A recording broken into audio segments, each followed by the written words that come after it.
So today we are joined with the lovely Tarendeep. So for those who have no idea who you are, tell us a little bit about yourself. So I am content creator and social media consultant. So I work with female small-led businesses that are struggling to be visible online.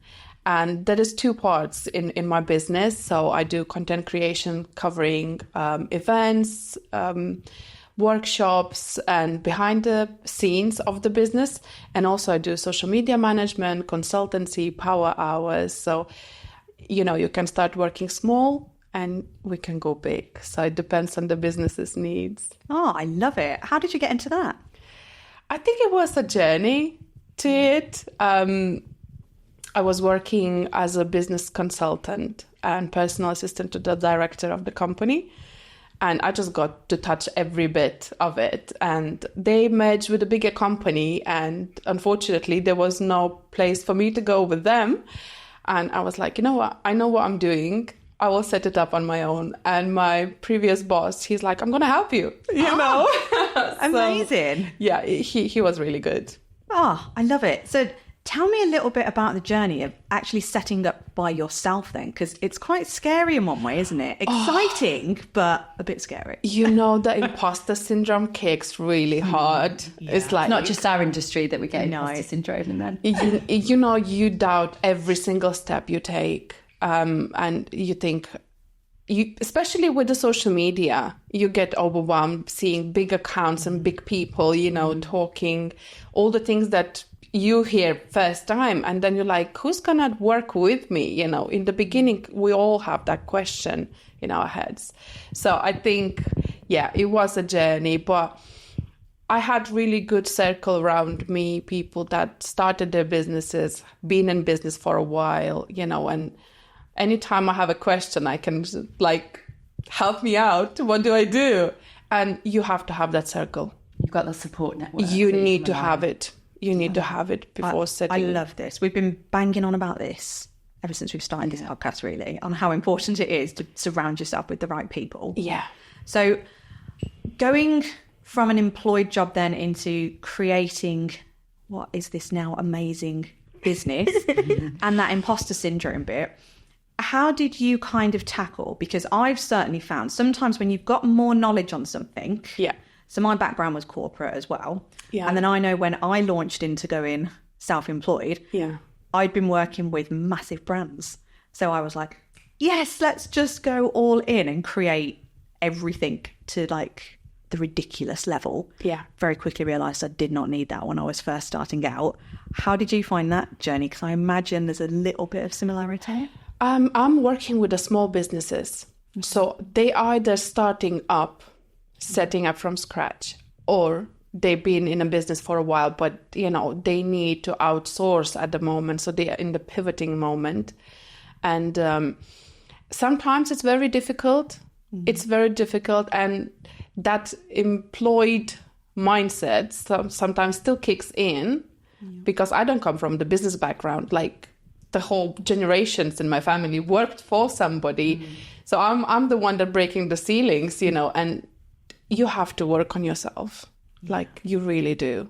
Yeah. What are some of the things that you do regularly then to help you work on yourself? Podcast is one thing. Yes. It's really helpful to see the other businesses struggling with the same things, actually. Having the friends and family, that support network circle around you helps to understand that, okay, we're all dealing with the same things in just the matter of the scale that we're dealing it on. So podcast, I'm doing a lot of trainings. So just working on self-development as well as the business development. If I don't grow, my business won't grow. That's my motto, to be in the business. I need to grow because my business so far is depending on me. Yeah. And is that something that you knew right from the outset, or is that a lesson that you'd learned? No, it is a lesson. It is a lesson. And I think that imposter syndrome, it's always breathing on the neck. And I was like, how can I back myself up? So I get into the training, this year I'm doing 4 certificates. So I'm backing up myself in different levels, in different aspects in the business. And I think that helps me to understand that I have the knowledge. I just need to go through it and, put it in my work. Yeah, I love that. It's very similar to people in our industry going after that CPD badge quite a lot, isn't it? But we certainly find that it's a little bit, the balance isn't quite right. Yeah. There's that much CPD in obtaining dog knowledge for us and very little in terms of your self-development, your business development. Yeah. But like you say, without that, you can't grow your business and therefore you can't help the people that ultimately you want to help. No, so it's not only about learning things about the business. It's learning what you need to know, the areas that is needed in your business to sustain it. Because if, burnout is not going to be a badge of honor. No. So until unless you can run your business sustainably, it's going to be difficult. And that work and life balance that people bragging about, work 1 hour a week and, have 10K months. It's like such a fluff that I can't stand it. It's the biggest ick that I have on social media is people not showing the real work that goes into the setting up the business. And it's a hardship, I'm speaking very straight. It is a hard thing to do, but if you persevere, you can make it work for you. Yeah. Rather than, other side round.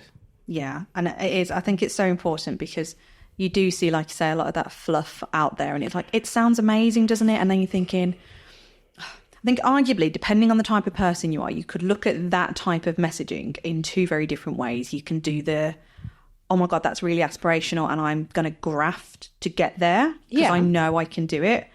But I think there is a decent majority that will go, oh my God, I'm never, ever going to achieve that. That is just so overwhelming. It's just not possible. Or it's the too good to be true thing. Like that can't possibly be how it is, can it? Yeah. Yeah. I think people can get really upset that their life doesn't look anything like it's on social media. And it can be a downfall. They can, just spiral down from it. Or it can be aspiration that people want to reach. They want to achieve that freedom that, having the time spending with the family and traveling and whatnot, whatever is important things for you, right? I think it is, it can work two ways. So it depends on your mindset. Yeah, absolutely. So from your point of view then, being a content creator and knowing that the feelings of overwhelm are there when you're looking at social media, how do you kind of combine that? Because I know we've had lots of people reach out to us saying, oh, but there's so many people out there being like social media gurus, and then they're investing in their things going, I need to be doing this. And then all of a sudden they're overwhelmed with social media. So they half-ass that. Then the overwhelm kicks in again and they're almost like picking up bits of everything. But then there's this underlying voice of constantly saying, I need to be on social media. I know I need to be doing this. I know I need to be doing that, but I just can't do it. Yes. I think... I like the smile on your face. Speaking with your audience, I think it's important to give an example. Yeah. And I was thinking about it. If you imagine social media being as a playful puppy. Oh. And it's full of energy and always wanting attention. That is the social media. And the more you give attention, the more you lose the time, right? So it can be overwhelming and it's constant pressure to post, to engage, to do this, to do that. Certain hours, 5 times a week, 3 times a day. Like, who has time for that? Yeah. There is other aspects of the business rather than just sitting on the social media. So you have to find out what works for you. That's the best advice that I can give. Yes, it is important. If nowadays social media is used as a search engine to see if the business is real. Yeah. If you're not on Instagram, if you're not on Facebook, if you're not on LinkedIn, then where the hell are you? Yeah. That means, are you even exist? because anyone can slap a website, right? But people being scammed. So if you have a socials and you show your face and you speak to people, that is your social proof. That is the importance that people can find you. Yeah, it's true, isn't it? I've definitely researched companies before if I want to work with them. I've heard that example before of people using social media like a search engine, and my gut reaction to that is always like, well, I don't. I use actual search engines to find the business. Yeah. But then once I've actually found the business, I do actually go onto social media, and then I'm like, when was the last time you posted? Because if it's like 6 months ago, then no, I'm not going with you. So maybe you don't exist anymore. Yeah, that's another thing, isn't it? It's the frequency of posting as well. Because if you see that someone hasn't posted for a long time, you wonder what's going on, and you get a little bit hesitant about maybe using them. Yes. So even not only the social media, even websites, I can put my hands up and say, I check at the bottom, and if it says 2021 and you haven't updated the copyrights, thanks. It's a bit of a red flag, yeah. It's a buy. Oh, it's interesting, isn't it? Yeah. All the attention to detail that you have to have. How much you don't really think about the things that you naturally do every day when you're researching somebody. Yeah. So the social media frequency of posting, you have to be there. You have to be. And that's where the pressure comes from, that people feel pressurized of, I have to do it. But then they get overwhelmed with everything. What to post, how to post. Yeah, this is my next question actually, is because people see everybody else doing all this on social media, and there's posting and then there's posting. So there's posting just something just for the sake of posting, isn't there? And then there's actually what is going to be beneficial, like you said earlier, to you to grow your business and to make people trust you and want to buy from you. What's the real nitty gritty of what people should be posting is basically the question. But obviously that's very specific to each individual industry, I'm guessing. It is, and it's depending on the business as well. So posting just for the sake of posting will never do. You can post 5 times a day. Recently, I heard that one of the social media gurus said that you have to post actually 60 times a day. 60? And I was like... So that's the overwhelm that you can get if you're listening to social media gurus that are on social media. Wow. 60 times a day. Like, do you think your audience will appreciate you? I don't think so. They're going to be like, forget about it. Like, it's too much. So you have to know your audience intimately. You have to know why you're doing, how you're talking to them. That's super important. The hardest work that people don't want to do, the business owners don't want to do this work.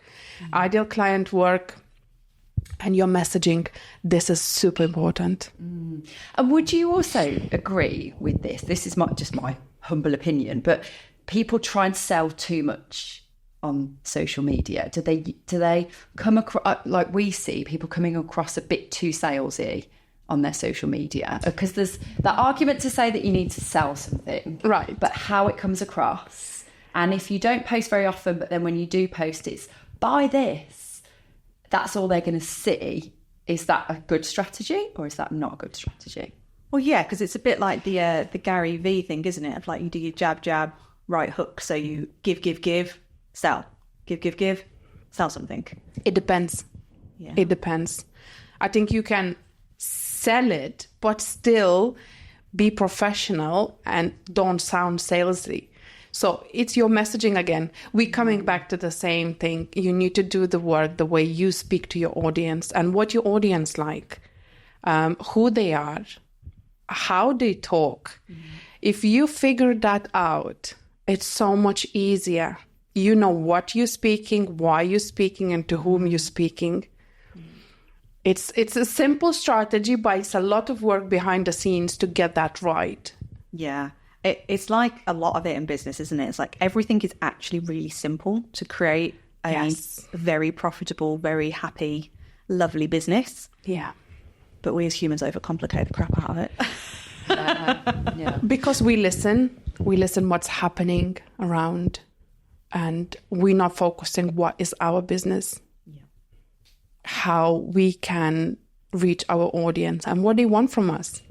Yeah, it's so true. So would you say that a big part of how people are going to achieve that then is to speak to the audience in the right way, is to do market research, figure out what is it they want, what their needs, how their needs can be met by that particular person? Is that...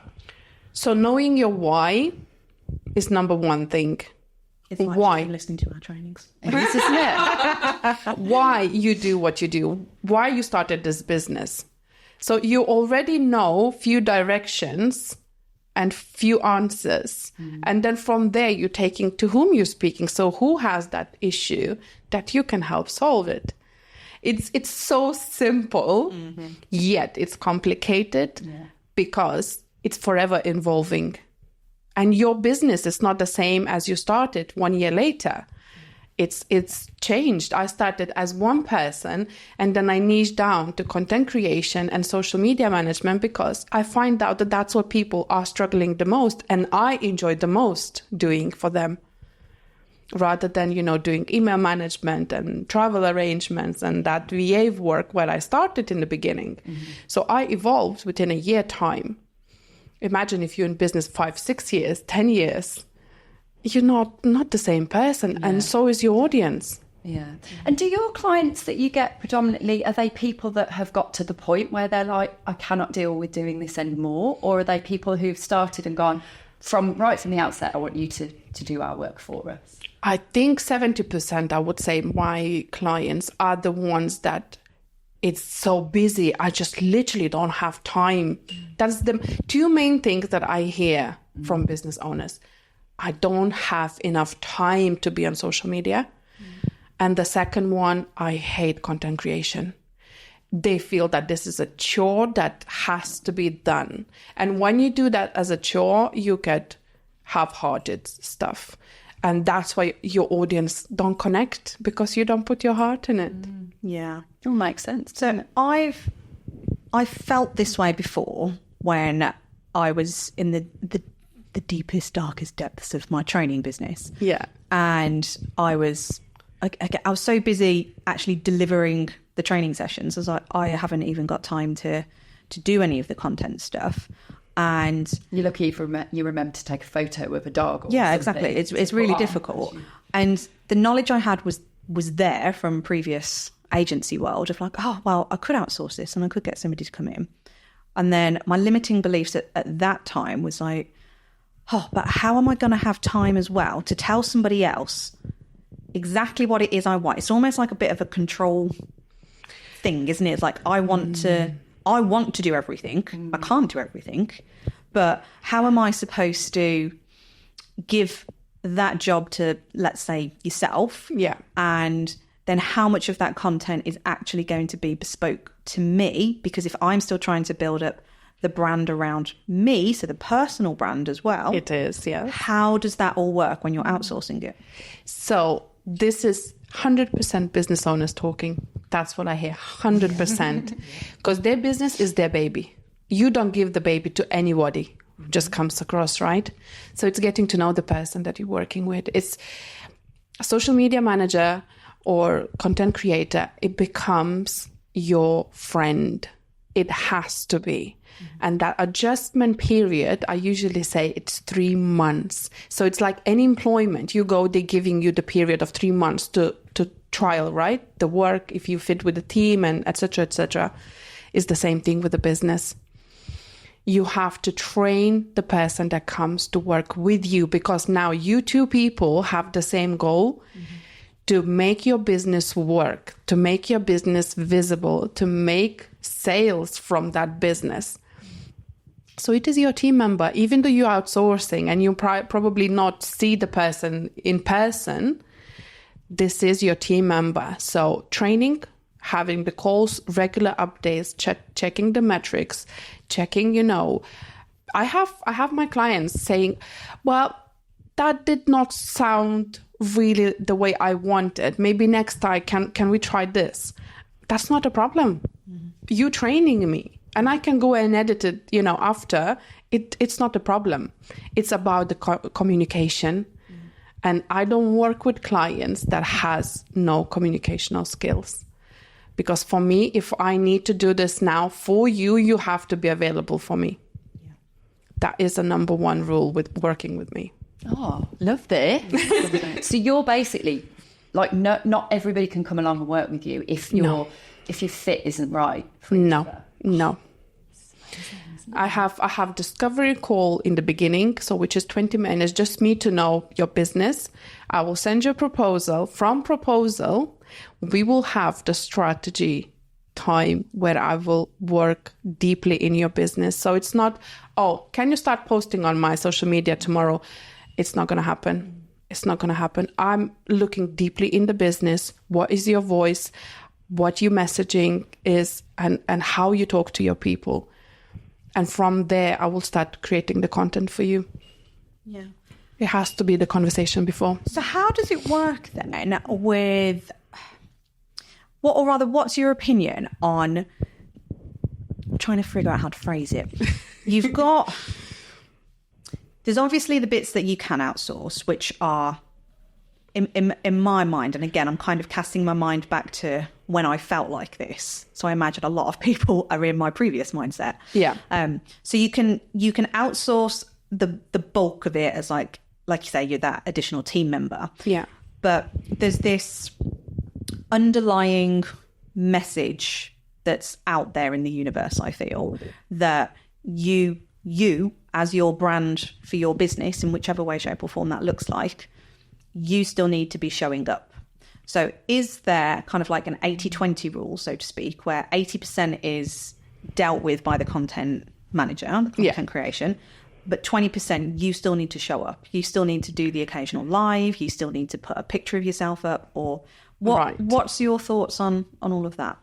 From my experience and the clients that I have, I do the posting.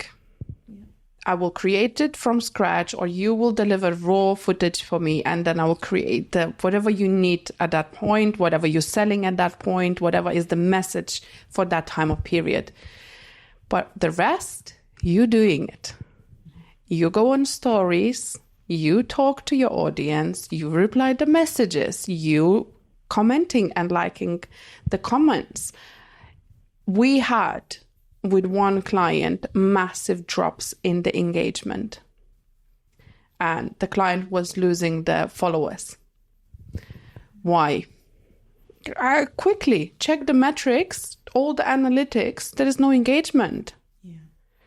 So I was like, look, so much I can do. Yeah. I'm fulfilling my duty, but you have to fulfill yours. Mm. So there is accounts that outsource everything. Then, the person that is managing the account, they're managing the engagement, they're replying to messages, they're liking and chatting with people. And there is accounts that just take the overwhelm of posting for me. I'm happy to jump on stories. I'm happy to chat with people. And that's majority of my clients.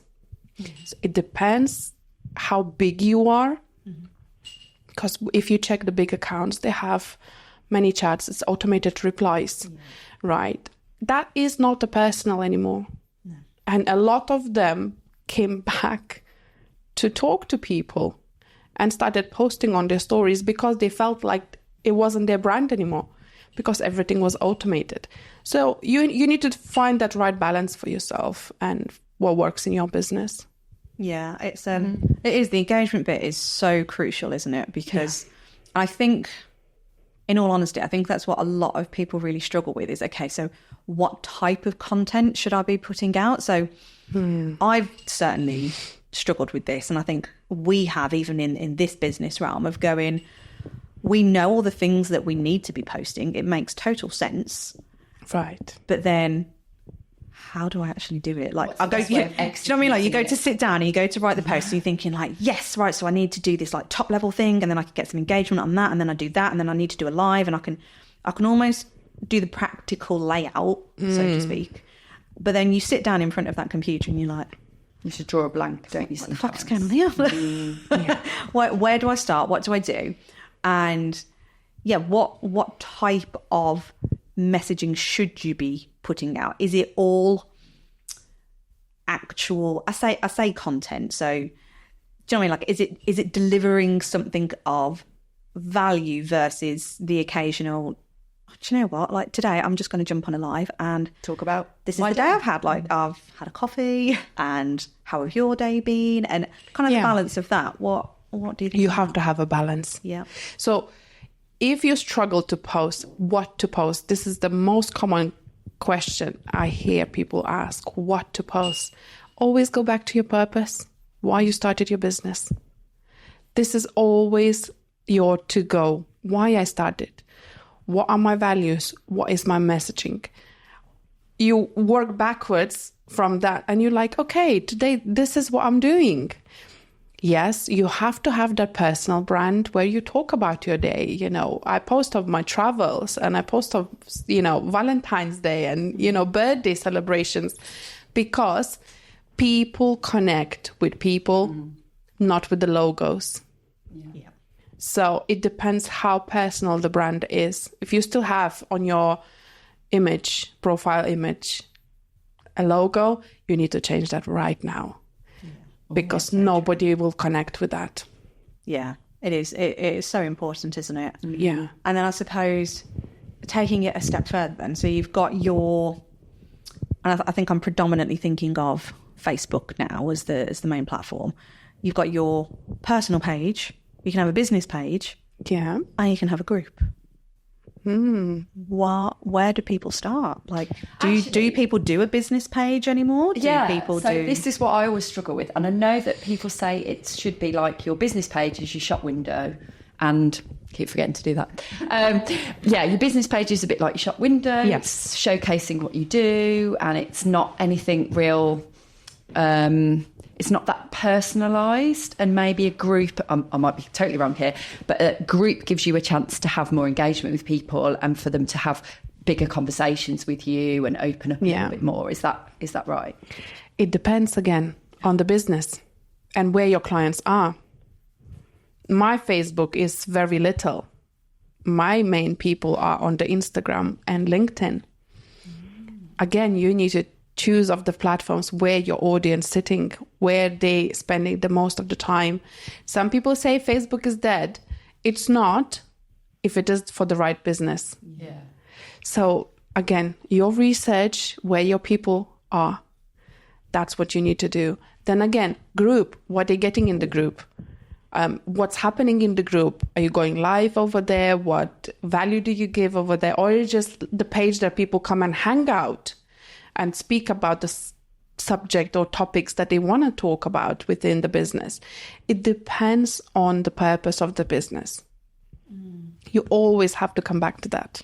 Yeah, it's a valid point, isn't it? Because I think, sorry, for anyone watching the podcast, like my dog has decided to join, and there's not enough room on this sofa for all of us. Not enough microphones on this sofa for all of us. If you start doing your husky whining. fluff part. So I think it's so easy to almost select which content platform to go on based on your preference, isn't it? Rather than, like you say, wearing. But your business is not about you. Yeah. Your business is not about you. You might be like lesson for people, that isn't it? You might be liking a TikTok, but your audience is not there. Yeah. Then it's meaningless. Yeah. This is where I struggle, because actually I know from a training point of view, a lot of clients love TikTok and I hate it. So I just same. It stresses me out as soon as I go on it. It's too much noise. It's too much visual stimulation. Yeah. However, but I can see why. It is starting to adapt to ways of doing it. So with that in mind, then, how would you advise anybody listening to almost educate themselves on the different platforms? Is it about just creating a login and playing on it for a little while, or? Yes, you can play along. I think with the practice, with the experience, with metrics, checking your analytics constantly. Well, they sound like scary words. Yeah, they do. It actually don't have to be that hard. It can be so much fun. Yeah, I love metrics. Because I know a lot of people numbers. I love the way that metrics is fun for you. I'm like, what is this? Weird to get started. You know what it is? When you log in 1 month and you know the metrics, and you log in the next month and you see, oh, that increased 50%. Hell, it's fun. It is fun. When you see that the things that you do, the strategy that you put for the month worked. Actually, saying that, You have been like metric obsessed. I quite enjoy the podcast metrics. Yeah. Because that's like... Obsessed. She's on it Yeah. 3 times a day. So I like that because it's when it's going well, then I quite like it. And when it's not, I'm like, oh. Yeah. Just play along. My clients' followers were dropping in December. Starting half of the November and December, it was like, I'm losing followers. What's happening? And we haven't changed the strategy. And I was like, let me have a look. So in January, I checked the metrics. And because December is a lot of sales happening on socials, people do follow and follow game. So they follow you expecting that you will go on their profile, follow them back and buy whatever they're selling at that moment. And then if you don't follow them back, if you don't buy, they unfollow you. So if you're worried about your followers in December, January time, don't worry about that. I checked the metrics. I said, you have the same exact number of followers as you had in November. You did not lose anybody. So people playing along, you need to be wary of those things. Obviously, the main question I ask everybody I come in contact, that inquiring about the services, do you have time, resources, and knowledge to do your socials? If something is missing in that, you better outsource it. Yeah. I think it's so crucial, isn't it, to be able to identify when you do need to outsource it. And sorry, I'm distracted again because we're using like handheld mics and I feel like I've got a personal assistant like just leading it towards me. I'm good at giving you the mic. I'm not so good at using it myself. It's going to make brilliant video footage. So from let's say a crappier mindset then, when you're already feeling overwhelmed, and potentially for a lot of listeners, potentially for a lot of listeners, they may be thinking, well, I don't even know where the next paycheck's coming from. Right. And now I've got to do all of this social media. I'm not in a financial position to be able to outsource it. Right. So where do we start with that? So I always say that social media is a free tool. I know. It's gone all wrong now, I think. Should we just like sort this and then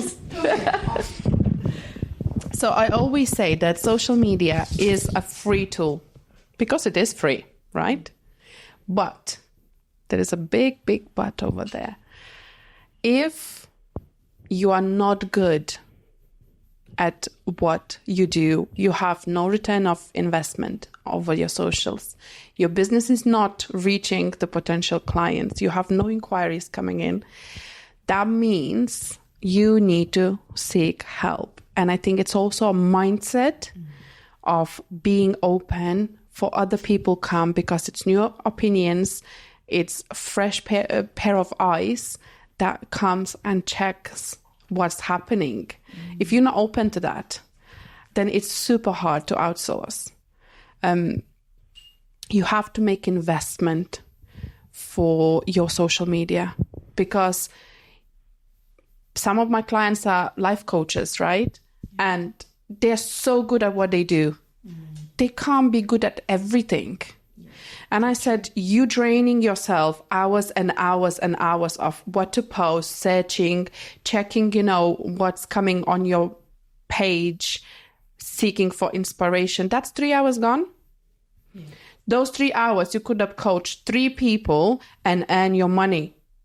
So when you invest in your time and energy in the right place at what you are really good at, you will get your business going. But if you're dragging the time as something that you half-hearted or you don't have knowledge, I see a lot of businesses still doing the strategies that was working in 2020. we are in 2024, a lot things changed. Even from the last year, it's changed a lot to now. If you're not up to date, you will always be behind. So that investment of your social media, you can start very little.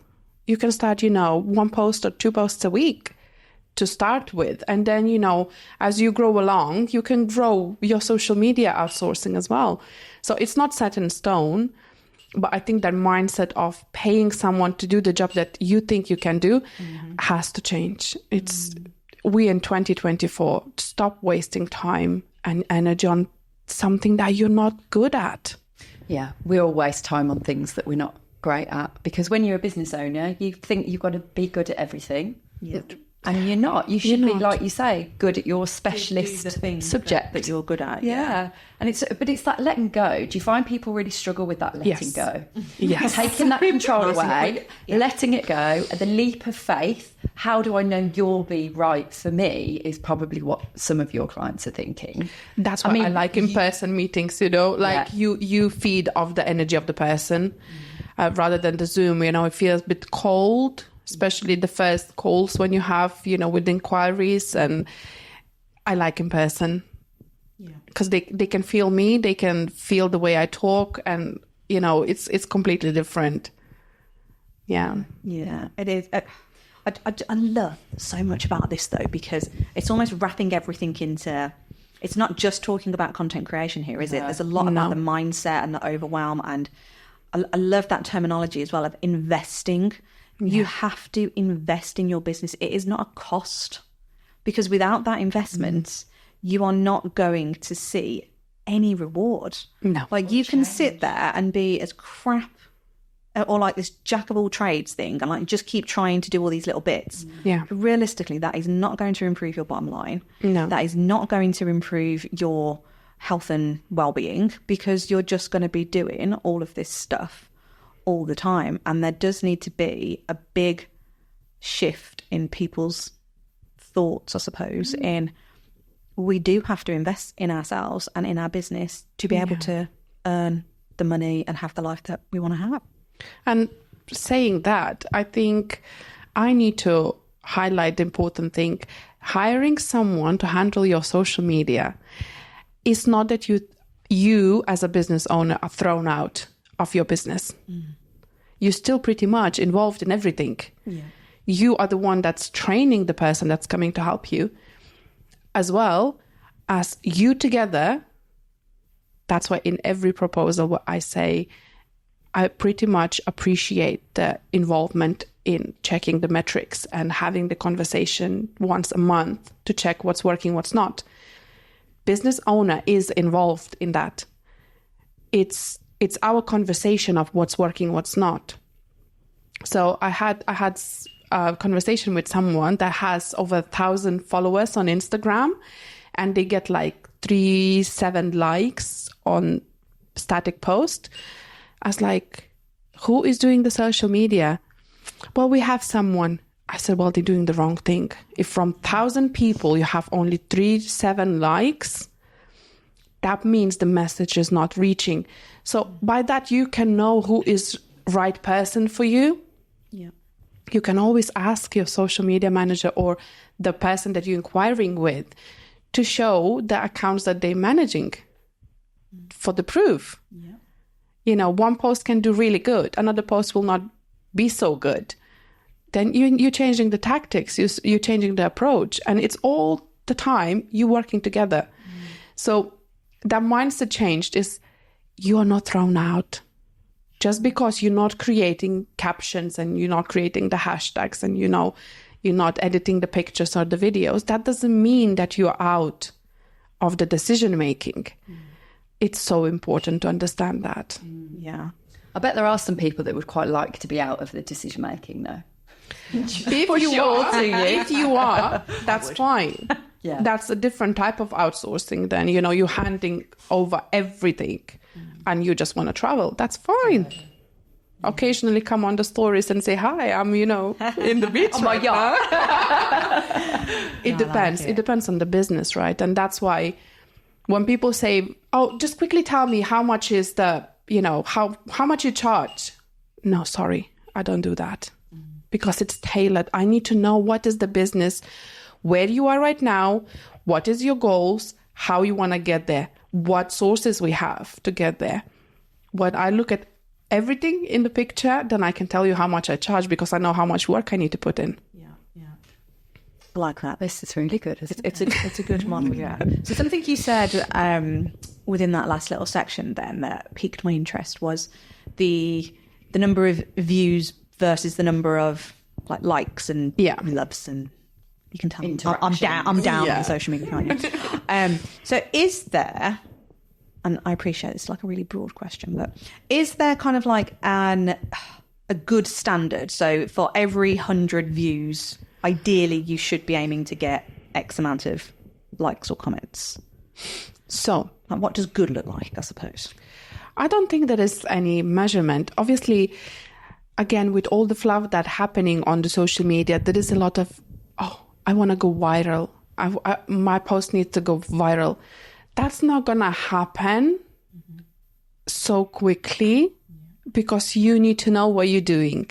Again, if you don't know, it's super hard. I don't have big following, but I have very engaged audience. I have inquiries coming constantly because I showcase what I do. I also make my business very personalized. So it depends on the approach of your business strategy and the messaging that you have. You could aim for all the 1,000 followers to have 1,000 likes, but usually people don't see everything that you post. That's why repurposing the content is a really good tool, because within 3 months, you can easily repurpose the same content and you will get, if you check those two, it will be the higher reach, the higher engagement on the second one. Because not everybody from your following saw that exact post. So the measurement can be super hard to measure. But when you see improvement constantly with the metrics, again, you have to check it. You can make it better and better and better. And the one that did well, you can repeat it and see if there's a pattern over there.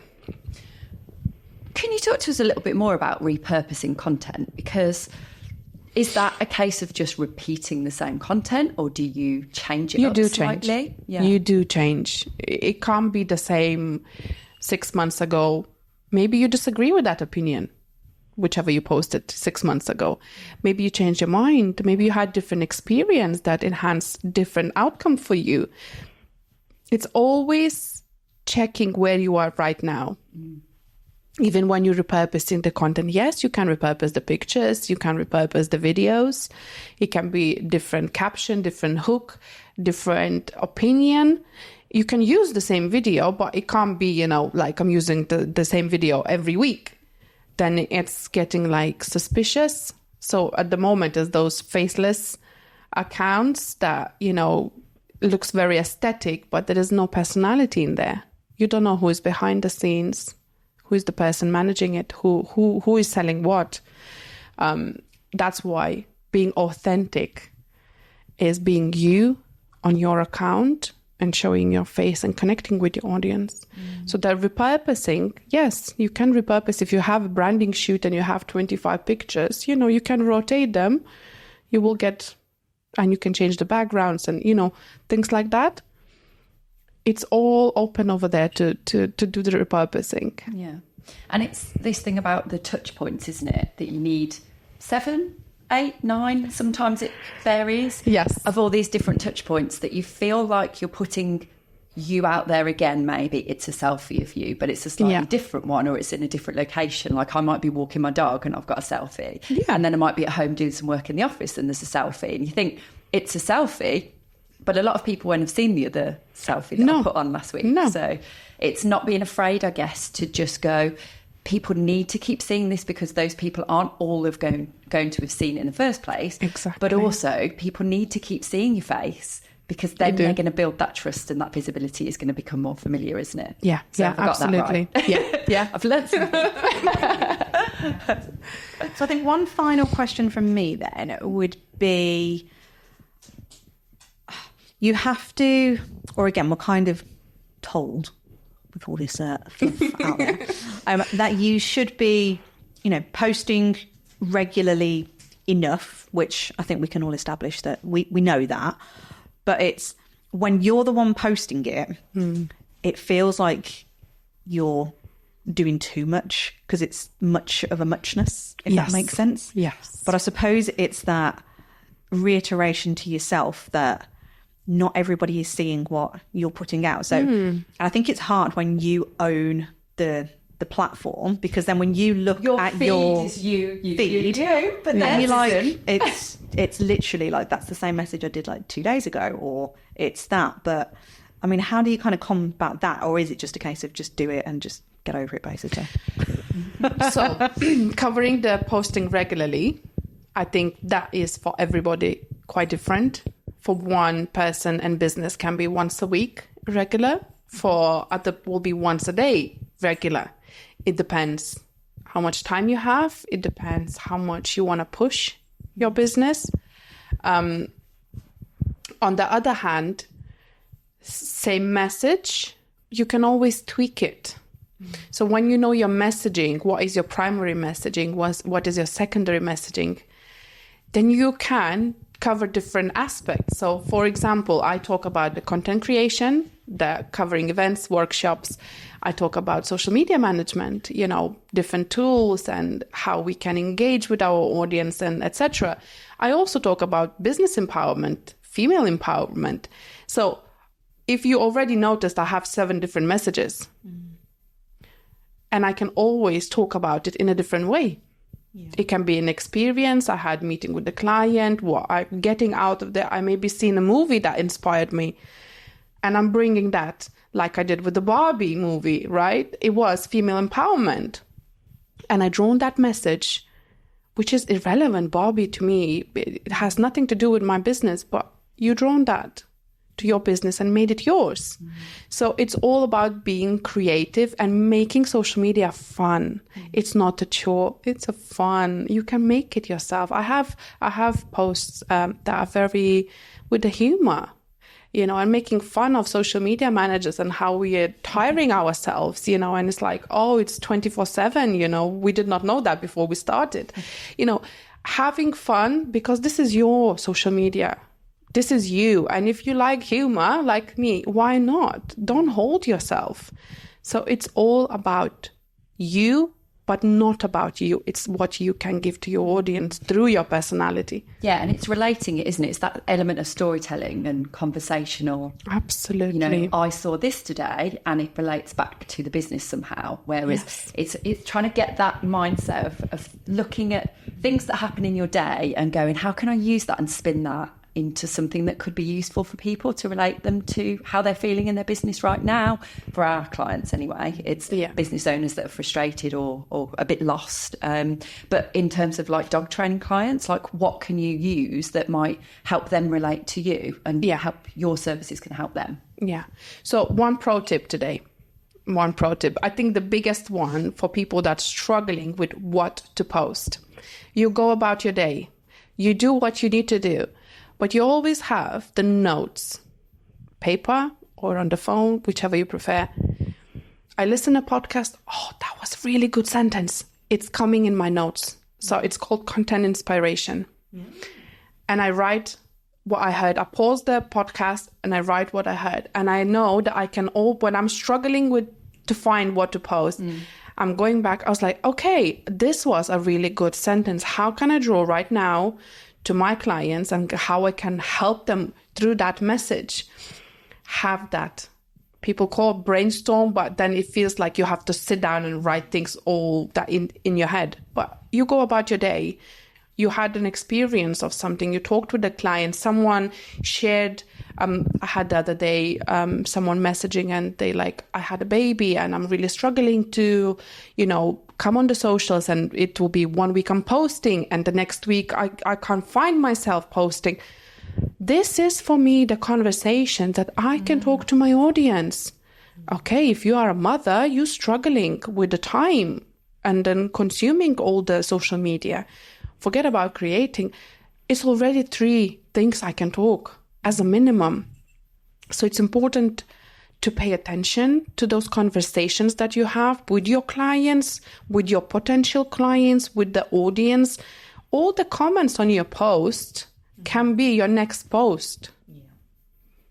So have that note and write it down. Whenever you need, you can always come back to it. It will be your bank of inspiration.